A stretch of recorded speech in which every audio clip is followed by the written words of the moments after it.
Tiba-tiba dia ngelempar mangkoknya sambil ngejerit kenceng banget. Aku juga ikut kaget dong, bingung juga. Temanku ini langsung megang pergelangan tanganku kenceng banget sambil merem. Aku tanya dong, kenapa? Kecoa? Tikus?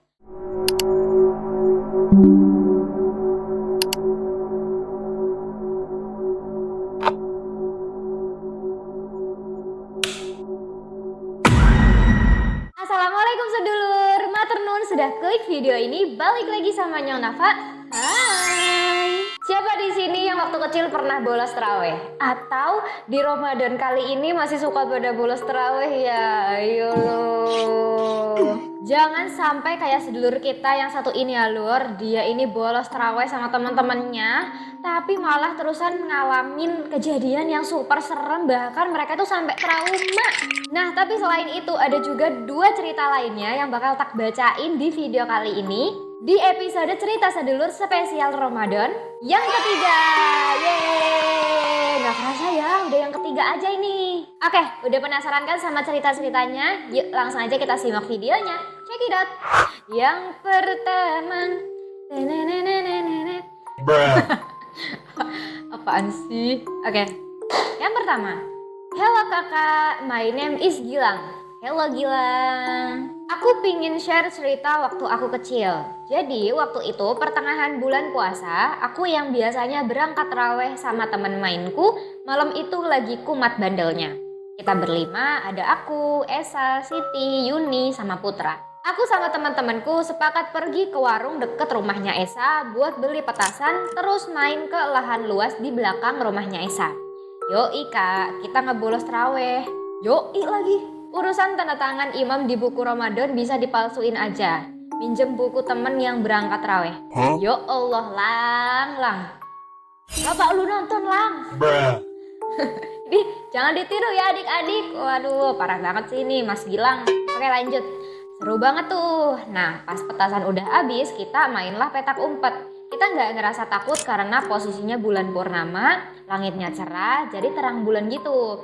Dan di warung juga ada mas-mas lagi pada nongkrong. Oh ini rumahnya Esa. Oh iya ini rumahnya Esa, terus ada warung, terus di belakangnya lahan luas. Kebayang. Di putaran ketiga yang jaga itu Siti.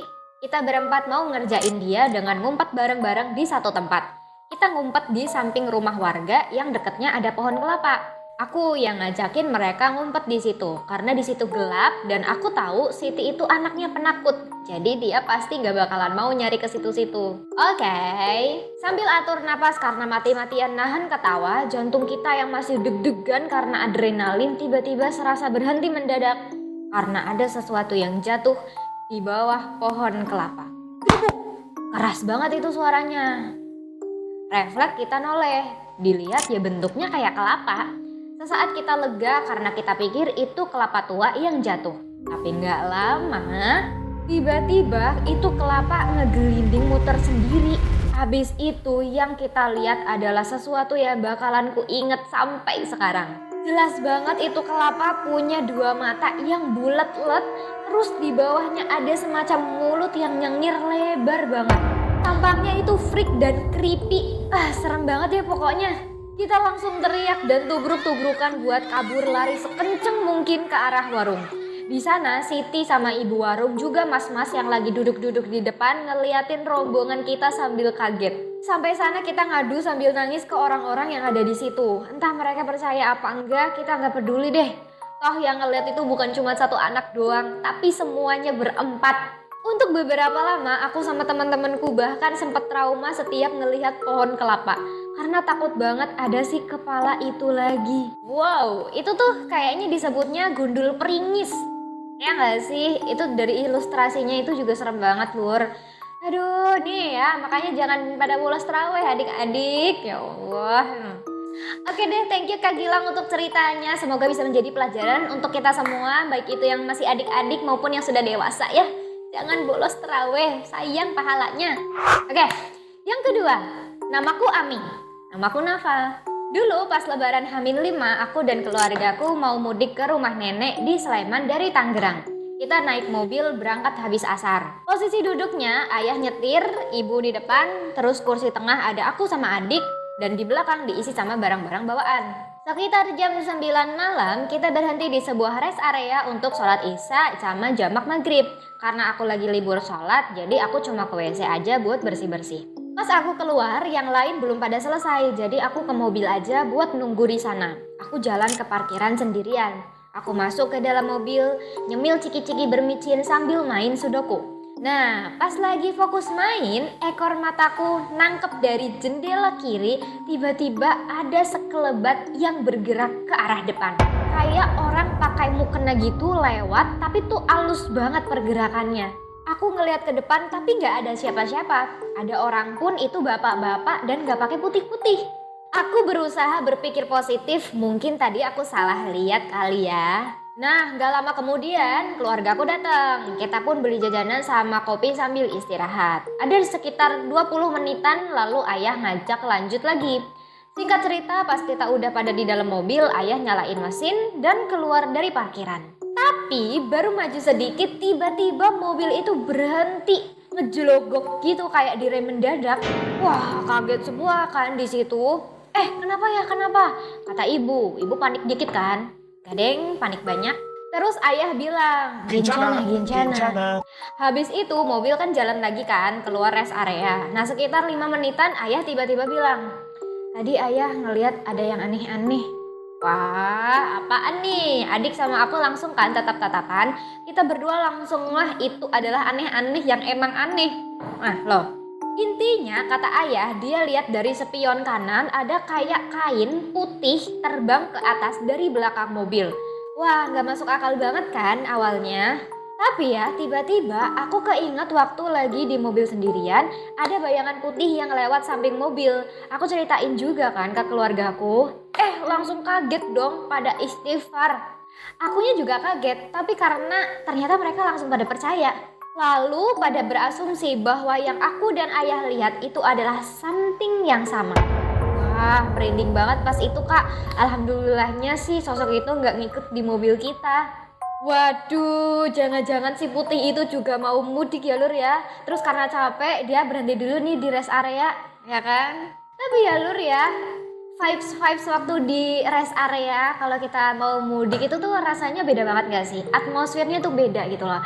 Ketambahan kalau misalkan kita ngeliat yang aneh-aneh yang dialamin sama kakak siapa sih namanya nih tadi?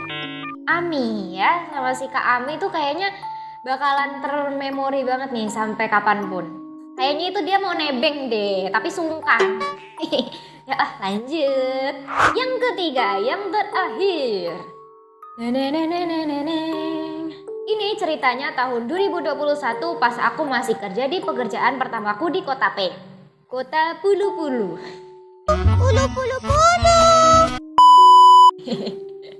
Enggak, Kota P. Aku ngekos di kosan yang isinya tuh kebanyakan masih mahasiswa. Gak lama teman sekolahku ada juga yang keterima kerja di Kota P itu dan mutusin buat ngekos bareng aku. Waktu di bulan Ramadan, di minggu terakhir puasa, satu persatu penghuni kos pada mudik. Aku sama temanku janjian buat mudik bareng karena kami kan satu daerah. Sampai di H-3 Lebaran, tinggal kami berdua aja yang di kosan. Kami rencananya mau balik di besok harinya karena di hari itu temanku masih bekerja sedangkan aku udah mulai cuti.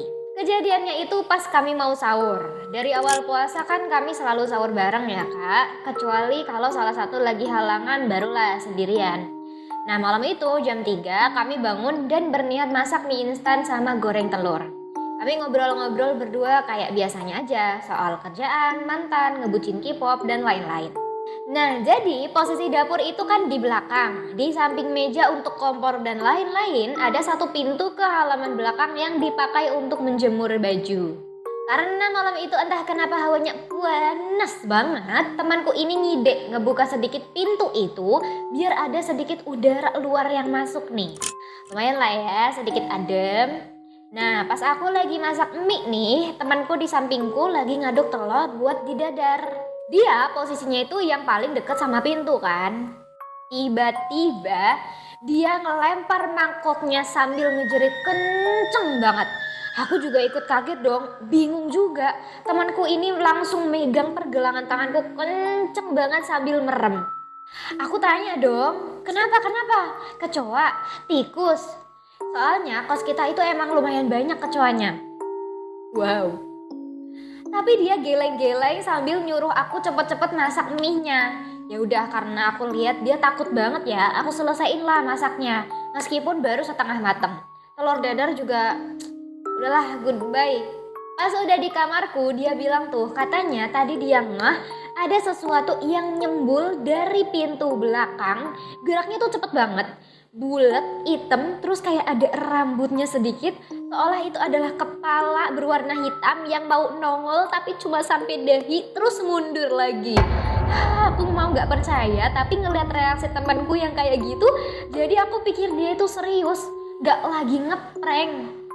Wah, emang ya Lur ya, katanya kan kalau misalkan makhluk halus, sesuatu yang tak kasat mata, itu tuh mereka jam kerjanya sekitar jam 12 malam sampai jam 3 dini hari. Pernah denger gak sih? Tapi ya Lur ya, menurut Nyong pribadi justru vibes jam 3-an di bulan Ramadan itu tuh beda banget ketimbang jam 3 di hari-hari biasa. Rasanya tuh kayak lebih aman gitu loh dibandingkan hari-hari biasa. Di jam 3 itu kan suasananya tuh sepi banget, anyep banget, gak ada suara-suara. Itu kan kadang tuh bikin merinding gitu kan. Tapi kalau di bulan Ramadan kan jam 3-an itu udah banyak yang beraktivitas. Terus biasanya juga di beberapa daerah ada tuh yang masjid atau musolanya itu udah pada bunyi-bunyi sahur. Atau enggak puji-pujian gitu kan, jadi ramai gitu suasananya. Tapi ini balik lagi juga sih ke mindset masing-masing ya. Tapi kalau jadi kakaknya ya itu serem banget sih. Wajar dia kaget sampai loncat gitu ya si mangkok telur dadarnya. Nah, itu dia 3 cerita sedulur Ramadan di episode ketiga kali ini. Coba komen di bawah cerita mana yang paling kalian suka. Terus kalau kalian juga punya cerita-cerita horor selama bulan Ramadan nih, kalian bisa langsung aja kirim ke alamat email atau nomor WhatsApp di bawah ini. Thank you sudah menonton sampai selesai. Jangan lupa like, share, subscribe, dan juga nyalain notifikasinya biar kalian bisa selalu update video-video baru kita. Sampai ketemu lagi di episode terakhir, episode keempat di minggu depan. Dadah, assalamualaikum.